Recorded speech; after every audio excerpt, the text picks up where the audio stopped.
Hey everyone, I'm Rather Incoherent, and this is the Carson Sinclair deck I just finished Return to Carcosa with. We sort of marathoned this campaign over the course of New Year's Eve, and Carson Sinclair was a blast. I don't know if I'd want to play him again, but playing him for the first time didn't get boring, it didn't feel unfun in any way to me, and my impact on the game was huge and immediate and obvious. Now, I do need to say that when I played this Carson deck, I was playing it alongside Tony Morgan and Harvey Walters, which I would argue are literally the best teammates you could give a Carson Sinclair, because not only do they make incredibly efficient use of the actions they'll be getting from Carson, but all this soak that Carson wants to run to make sure he never dies can also be used to make sure they never die. Now Tony Morgan doesn't have to play big money.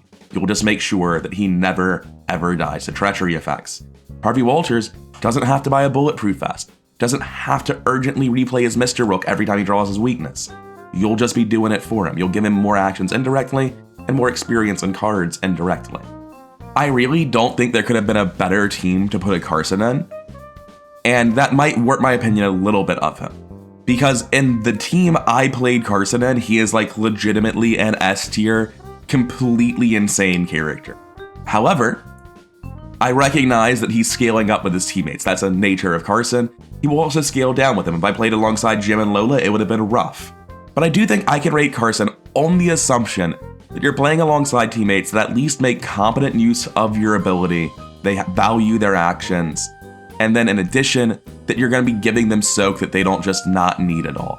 You're not playing them alongside Yorick. You're not playing them alongside like only one other person. You're playing him in 3 or 4 person. You're playing him alongside people that benefit from these actions, that aren't just going to run out of charges on their Mystic assets, that are going to benefit from this soak. You're not going to be putting him in a team where he doesn't do much of anything. When I rank Sister Mary, I assume you're putting her in a Blessed team. Same thing with Father Mateo. And I think when I rank Carson, I assume you're putting him alongside somebody who's like investigating normally and not through some method that runs out. When I rank Carson, I assume you're putting him alongside people that need the soak he offers. I will say that originally I planned to run Runic Axe until our Tony Morgan asked why the hell am I running Runic Axe with 2 fists, and I started explaining it to him, but then he was just like, but I'm Tony. The problem isn't even that you're not good at hitting people. The problem is that you don't need to. I've got it handled. We're playing a 3-player game. I've got an extra action on Tony Morgan. Do you think you'll ever need to swing that axe? I was like, oh, should I just get Obsidian Bracelet and soak horror for you? And they were like, yeah, probably. And I definitely think that's a much better version of Carson. Trying to make use of this 2 fist would have been rough.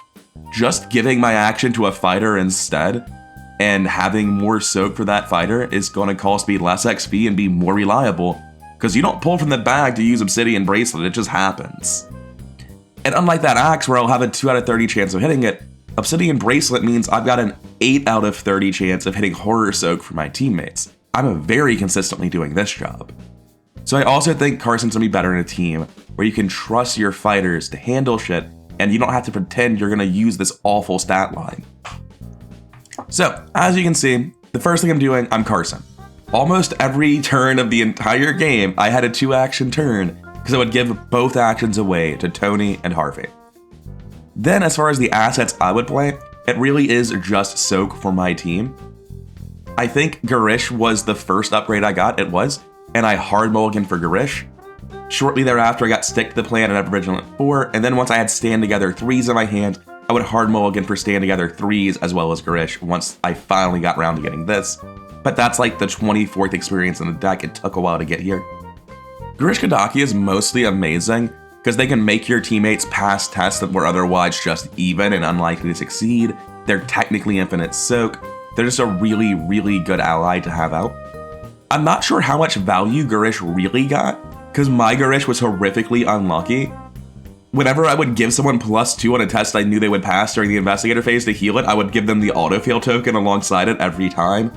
Whenever I was like, oh, hey, you're up 5-4 against a Crypt Chill, let me make that 7-4. -4 or like curse -2 every time. My Garish beckoned the unlikely failure in a way that is just so hard for me to judge it properly, because I don't know what it really should do, because it seems like a bad luck charm in that campaign. But on the surface of it, I still think it's a good card. It's still mostly infinite soak. It's still a lot of soak for your team. It's still giving you value. It didn't always beckon the autofail. It got some value. but I'm mostly on tilt about this card more than anything else, even though it was my first buy on Carson. So with Carson and your 2 action turns, I think in a 3-player game, in a 4-player game, you're probably doing the same. I don't think you want to give away that 4th action. I don't feel like I had a 4th action to give away. I think in a 4-player game, you have to tell somebody you don't love them every turn. And with the 2 actions remaining, you're playing out assets at the start like everyone else. Safeguard's really important. You don't have the actions to move around. You don't need upgraded safeguards, but you do need a safeguard in play, because the movement tax on Carson's going to be rough if you don't get that in play. After that, you really want to get like some combination of 2 soak assets in play. It doesn't matter which 2. It's just if you only have one, you can very quickly run out. So you want the second one. It lets you do things like really efficiently split stuff up across Obsidian Bracelet and Garish, as opposed to just dumping it all on something worth fighting for and hoping. Now, coming over to the events you can run in Carson Sinclair, I know he gets to pick his deck building, but you pick Seeker. His signature ability is Practiced, allowing you to run the most disgusting support PMP of all time. You get As You Wish ×2 to give them a draw and 3 question marks. So it's honestly just better than Promise of Power in my opinion. It's essentially the Guts version of Promise of Power, the basic skill version, where instead of adding a curse to the bag, you're drawing a card. 1 question mark is nowhere near as good as that. Then of course you're mostly given this to your Kluber anyway, so you throw in Deduction and Perception. And to fill it out, you get Leadership, which eventually you upgrade to give resources. And it's just incredibly efficient. Also, you do need a 3rd card to go under your Stick to the Plan that you get from being blue. Your first 2, in my opinion, should be First Watch and Ever Vigilant, and we're going to come back to that in a little bit. Beyond that, we got Crack the Case and Deep Knowledge for team support, Stand Together for team support, Guidance, Catch This for team support. I know, crazy. That's what the whole deck is. All this deck is let me give you actions, money, and cards. Let me take the damage for you. Now go win, because I'm not doing it. I don't take tests. Carson doesn't take tests. My Tony Morgan was completely cursed. Every single time he used his signature guns, he drew like 50% autofails. Over the course of that campaign, his most common rolls were autofail, curse into -3, and -5. Every time he pulled a retaliate enemy, we'd all get so nervous. At some point during Black Star's Rise, he was like, all right, I'm gonna go first and deal with my enemy. And I was like, no, let me go first and walk over there so I can soak for you when you auto-fail. And everyone agreed. No one thought I was trolling or memeing. They're like, actually, that's a good idea. Every single scenario had at least 3 incredibly badly timed autofails. And it's a testament to Tony's insane abilities that he was able to just like easily do his job as a fighter in spite of that. And a testament to Carson's ability that I was able to give him enough actions that he got through it, because even Tony alone doesn't quite handle that much bad RNG. So the power of this deck is really directly enhancing your allies. The amount of resources and cards you get from Crack the Case, Deep Knowledge, Stand Together, and Leadership, the amount of additional actions you just get from Carson being there, like in a way, it's still just a 2-player campaign because Carson's not taking turns. He's just giving you guys more turns. One of the coolest things to see, one of the things that's best about Carson and not obvious, is playing him alongside like a 3-book fighter, like a Roland or a Tony or a Leo, because you hit them with Guidance on a turn where they have nothing to kill, and suddenly they have 4 actions in 4 book, and they can just obliterate a low shroud location. That came up multiple times. I almost never played Guidance on Harvey, because Harvey just already killed all the locations of clues. I'd like play Guidance on Harvey and then he'd get away and I'd have to catch up to him because my unupgraded safeguards wouldn't be enough. So instead I started using Guidance on my fighter to get value indirectly in the clue game by converting their roll on dead turns. Which is yet another reason I think this team was so good for Carson, is because Tony Morgan is also one of those 3-book fighters. But the thing that was really insane, we had one game in particular where it was completely ludicrous, but it's Stick to the Plan with Ever Vigilant 4. You're going to give 1 action to 2 of your teammates and play Ever Vigilant 4. So your teammates just gained 6 actions and 4 resources from Carson being there, because you're not going to play these assets. Now, ideally, you probably want to play Safeguard here, but you don't have to. And there are other better things you can do for tempo on turn 1 for your teammates, like hitting them with Stand Together 3. I had one game where I played Carson ability, Ever Vigilant 4, Stand Together 3, and then we started at a 3-shroud location, and Harvey killed it on the first turn, so I also got to play both copies of Crack the Case. So I gave out 3, 6, 8 resources to my team. I gave them a card on that Investigate with As You Wish. In addition, I gave them 2 more cards from Stand Together. So 3 cards, 8 resources. And then I gave them 6 actions through Carson and Ever Vigilant, and 4 resources, bringing us up to 6 actions, 12 resources, and 3 cards given to my team on turn 1. The amount of tempo Carson gives out on turn 1, and it's consistent. Like, you've got Stick to the Plan, Ever Vigilant every turn, you've got Carson's ability every game. This is just a good draw, but on a bad draw, you still give 6 actions, 4 resources every turn 1, and your top end is insanely high team support. And then right after, if you want to, you can play First Watch. But what I found I ended up doing was not playing First Watch, prevent Mythos problems on turn 1. I would hold First Watch. And then I'd be like, hey, later in the scenario, do you want me to use First Watch so that Harvey can walk off on his own? So that if Harvey would draw an enemy, I can just give it to Tony instead.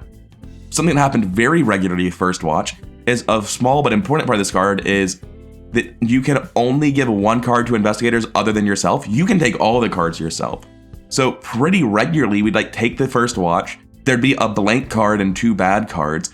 I'd be like, hey guys, I don't care about the shit in my hand. I can discard my whole hand. I can put a hidden card in my hand and take direct damage. I'll be fine. So I'll just take all the bad cards, and you guys don't even draw anything this turn.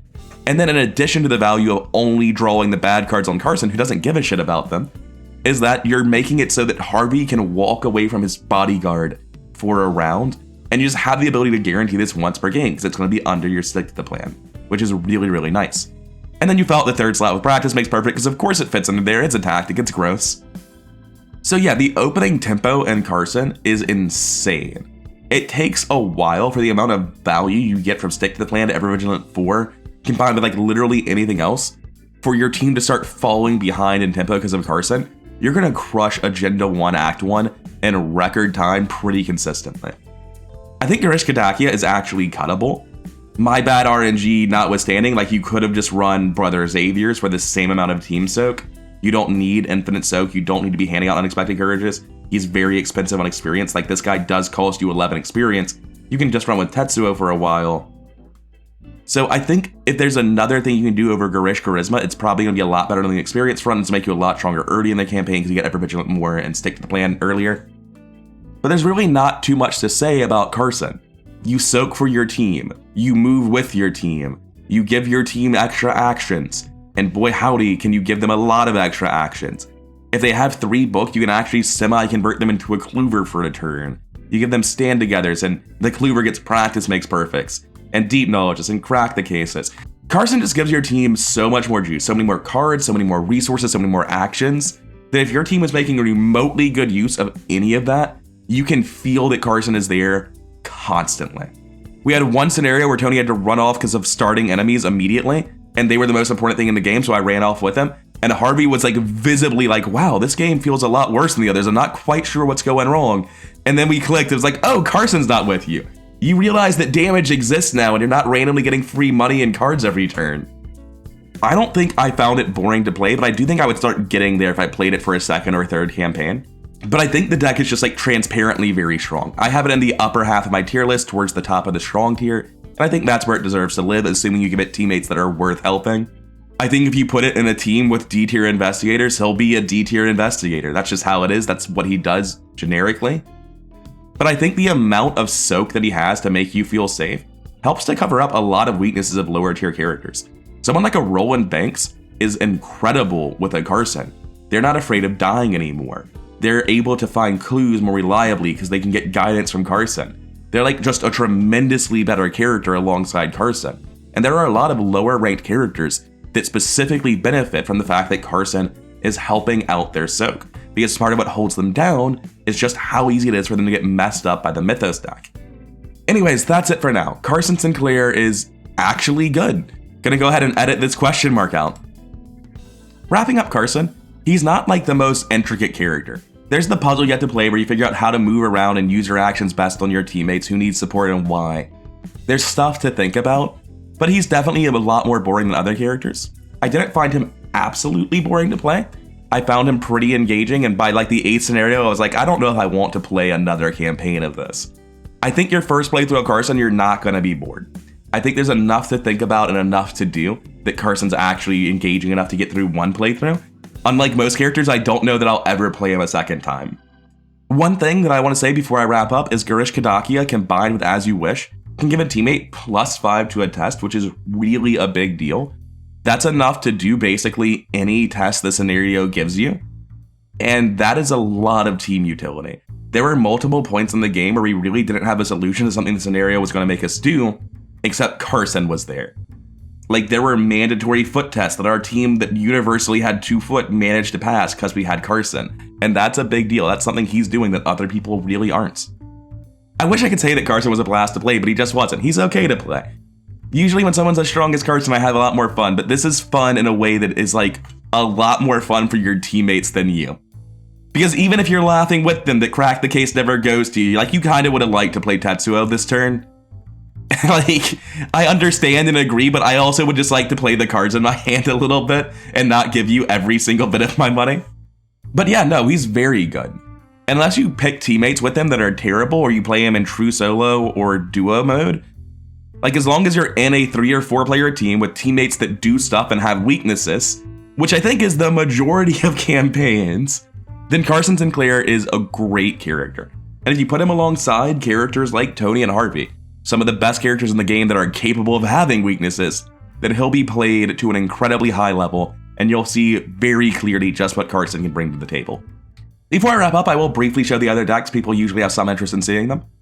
You can see Fun Tony doubting him in Carcosa. We were doing a doubt run, not big money in any cards we haven't seen before, like the big guns, like the Garrote Wire. He was just doing things that he wanted to see that hadn't really been tested before, trying out the Underworld Market card again. He'd already played it on winning. Even though I give him Infinite Soak, you still run Heavy Furs and Lonnie Ritter. That's Infinite Soak, that's +1 Fist. You want to make sure that you're not just like overtaxing Carson and killing all the soak for the team. You want to make sure that if Carson bricks, you're not just dead. No matter what, you just don't cut these cards from Tony, because they're just good cards in Tony. And yeah, the deck killed people. His average pulls were like auto fail -5, -6. Every single time he played double Colts, me and Harvey would be like, God, why did you do that? You just beckoned the bag to show you what for. You're not allowed to get this sort of value. And then sure enough, he would auto fail an entire gun of ammunition before he finally killed something. But in spite of that, in spite of the fact that his RNG was terrible, he is still Tony. Like, at the end of the campaign, every time we're like, oh God, that's -5 again. He was like, no, it's fine. I'm passing by 5. I've learned my lesson. And this is the stuff you expect to see in Tony, the stuff you expect to get value out of. You'd expect the big money to look different, but I think this is more or less what you think Tony decks would look like. We have learned something about kicking the Hornet's Nest that's very important, though. You probably don't run this card if you're like the hyper-efficient fighter for your team. If you're doing a Tony Morgan campaign and fighting for 3 people, you don't have the time to kick the Hornet's Nest. Which is a little bit awkward, because usually the hyper-efficient fighters that would want to run kick the Hornet's Nest are also picking up some slack for their team, and they're busier than a normal fighter would be. So kicking the Hornet's Nest falls into a sort of a weird place for a card, where you're trying to convert your value as a fighter into value for the team, but the team still has additional fighters next to you, and it just feels like those other fighters didn't need to be there, and you could have just not run kick the Hornet's Nest and they could have gotten more clues. Like, kicking the Hornet's Nest has a very awkward place it lives in. I'll be playing a campaign with kicking the Hornet's Nest as Finn, but it'll be the 3rd time we see kicking the Hornet's Nest at the table. And if it underperforms again, if yet again I never have the time to play this card, I will be shocked to announce that I think it's a bad card that you never have time to play. Because so far across 2 campaigns, that's been our experience at the table on wildly different characters on both Tony and Kaimani. And this isn't actually their decks from the finale. I don't have their finale deck list, but their upgrades were not particularly relevant. Like, Tony's already bought Observed. Their finale decks are largely the same decks with like 6 more experience. The thing we're testing on Harvey Walters, we're like, wait a second, this is just yellow Rite of Seeking 4 that exhaust. Doesn't that mean that if you're cycling your deck, you can repeatedly play Emergency Cash 3 on that and just get 2 more clues every turn as a 7 experience combo? And yeah, that's exactly what Fingerprint Kit 4 means. It's very good. I think Harvey is one of the few characters that has both the means and the desire to cycle his deck that fast for a combo like this. Most people who are cycling their deck that fast, namely just Amanda, already have something else they're doing and can't afford to spend 7 experience on this. This combo is super cool and all, and it's not as good as I really thought it was. It's obviously great. 2 clues a turn just for the rest of time is pretty good, but that's about the value you get out of Eon Chart 4 Ariana's Twine. Investigate move is going to be 2 actions. Your actions are worth like a clue each. So this is basically a cheaper version of that, as it uses a hand slot and less money, as opposed to a neck slot, an arcane slot, and more money. Like in any other class, this would stand out as being insane, but in specifically Seeker, it's just like, yeah, but we've already got ways to do that, don't we? That said, Fingerprint Kit 4 is still very good. Harvey can use eCash. There's some inefficiencies in this deck. Grim Memoirs probably should have been cut earlier because Occult Lexicon, Fingerprint Kit are just the hand slots. You really only need 1 copy of Emergency Cash because you're cycling your deck fast enough that you don't need to. But the Mr. Rooks being back to 0 experience helps out Harvey a lot. He had just lost Jeremiah to the taboo list, so getting somebody back that has 2 health and an ability you care about is very nice. Grim Memoirs for early Harvey are wonderful because you don't need magnifying glasses in a 5-book character. You're beating the low shroud locations, and then you have enough secrets on Grim Memoir for the high shroud locations. In addition, it's giving you a reliable way to make sure you're getting a draw each and every turn, so that's just really, really nice. It was a really good card, but probably doesn't have a home in late game once you already have bigger, badder hand assets to be playing. Aside from that, it's just a Harvey deck. They hadn't played Harvey in a very long time, hadn't seen Harvey in a long time, wanted to try out a new card in Grim Memoir and in Fingerprint Kit, and yeah, they both performed really well. I do think Grim Memoir has a home here. It has a home in Rex and Daisy as well. This is probably the weakest home it has, but it's good enough that I would actually consider running it over a magnifying glass and Harvey. I think that actually is arguably correct. And then we have the Fingerprint Kit combo with Emergency Cash 3. It's not insane compared to the alternatives. Like, Seeker just has other ways of getting stupid value if they're cycling their deck nonstop, but it's still very, very good, and I was very happy with how it performed. I look at it and I think about like running something else to get a hand slot, running instead of a Dream Enhancing Serum and Arcade Enlightenment, and then running a 3rd book with the Raven Quill to ready the Fingerprint Kit so you can use it twice a turn and really snap the game in half. Anyways, don't let my dourness on Fingerprint Kit convince you it's not a great card. If you can find a home for it like this Harvey home, it's as good as anything else. I just wish that it were better than everything else. It feels so close. It makes me want to do Raven Quill shenanigans, get a Dream Enhancing Serum replaced with Arcane Enlightenment for a new hand slot, get a Tome, get a Raven Quill so I can ready the Fingerprint Kit after using the Tome, and get like insane value out of this. But I don't think that even gets the value I'm looking for. I think it just makes the deck jankier, which Harvey will be fine with, like he'll manage. But I feel like this is so close to being busted, and instead it's just at the power level you expect out of a Seeker, which is to say that it's busted, but I wanted it to be comparatively busted. Anyways, that's it for today. This is the unironic Fingerprint Kit Harvey, not fake, really not a meme this time. It's Fun Tony and Carson Sinclair finding a perfect home, just absolutely stomping Carcosa. We showed up to the Last King. We interviewed 3 of the 5 people at the party. 1 turned into a monster, the other was talking to Diana, and then we left. Only 1 person that was a monster we actually fought. We were there for a very short amount of time. Like, the fight just never got started. The insane super combat you expect out of the Last King, we just left before it happened. We showed up to the asylum. We left with an entire agenda remaining. Nothing that weird happened. We're not convinced there were any monsters in there. We absolutely crushed Carcosa with this team, and everyone agreed that Carson Sinclair, like, you could feel that he was there in a very meaningful way. You got more stuff, you got more turns to use that stuff, and you just weren't afraid of damage. He was really, really effective. I was thrilled with his performance. And like, I'm not thrilled when I see Tony do good or Harvey do good anymore. I expect that out of them. But yeah, they were great too. Carson Sinclair is the one that surprised me though. Anyways, that's it for now. I've been Rather Incoherent. I hope you enjoyed the video. If you did, then like, comment, subscribe. All that stuff really does help the channel grow. And I'll see you in the next one.